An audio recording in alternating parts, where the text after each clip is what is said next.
କହିବ କହିଲ ଆପଣମାନେ ଶାରଦା ପୂଜକ ଶାରଦା ମନ୍ଦିର ତିଆରି କରିଛନ୍ତି। ହଁ ଶାରଦାଙ୍କର ମୂଳ ନା କଣ ଜାଣିଛନ୍ତି?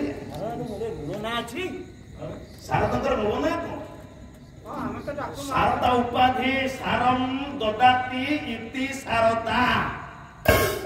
ସାର କହିଲେ ବିଦ୍ୟା, ବିଦ୍ୟା ଦାନ କରନ୍ତି ବୋଲି ତାଙ୍କ ନା ଶାରଦା। ବୁଝିଲେ?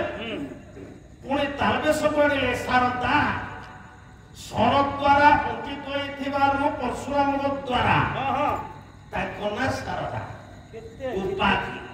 କିନ୍ତୁ ମୂଳ ନାଁଟା କଣ ମୁଁ କହିଦେଉଛି ଆଜ୍ଞା, ସମସ୍ତେ ଜ୍ଞାନୀ ମାନେ ମନେ ରଖନ୍ତୁ। ମା ଭଗବତୀ ଶାରଦାଙ୍କର ମୂଳ ନାମ ହଉଛି ଚିତ୍ରା ମାହେଶ୍ୱରୀ। ଶାରଦାଙ୍କର ମୂଳ ନାଁ ହଉଛି ଚିତ୍ରା ମାହେଶ୍ୱରୀ। କାରଣ ଚୈତ୍ର ମାସରେ ଚିତ୍ରା ନକ୍ଷତ୍ରରେ ସେ ଉଦ୍ଭବ ହେଇଥିଲେ।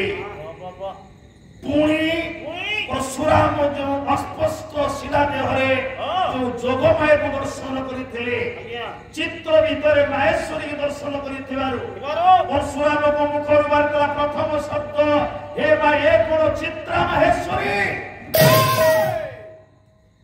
ଆଜି ସେଇ ଚିତ୍ରା ମାହେଶ୍ୱରୀ ଭଗବତୀ ଶାରଦା ଉପସ୍ଥିତ ସମସ୍ତ ସଜ୍ଜନ ମୋର ମା ପରିମାନଙ୍କର ସଭାପତି ସମ୍ପାଦକ କୋଷାଧ୍ୟକ୍ଷ ସକ୍ରିୟ କର୍ମକର୍ତ୍ତା ରାଉରକେଲାର ସମସ୍ତ ଆଜି ମାତୃପ୍ରେମୀ ଭକ୍ତ ସମସ୍ତଙ୍କର ମନୋନିଷ୍ଠ ପୂର୍ଣ୍ଣ କରନ୍ତୁ, ନିଷ୍ଠ କଷ୍ଟ ଖଣ୍ଡନ କରନ୍ତୁ, ତ୍ରିତାପ ନାଶ କରନ୍ତୁ, ରୋଗ ଶୋକ ପାପ ତାପ ନିବାରଣ କରନ୍ତୁ। ଏ ଅନୁଷ୍ଠାନଟିକୁ ମା ଜଗଜ୍ଜନନୀ ସବୁଦିନ ପାଇଁ ସାହିତ୍ୟ ସଙ୍ଗୀତରେ କଳ ମୁଖରିତ କରନ୍ତୁ।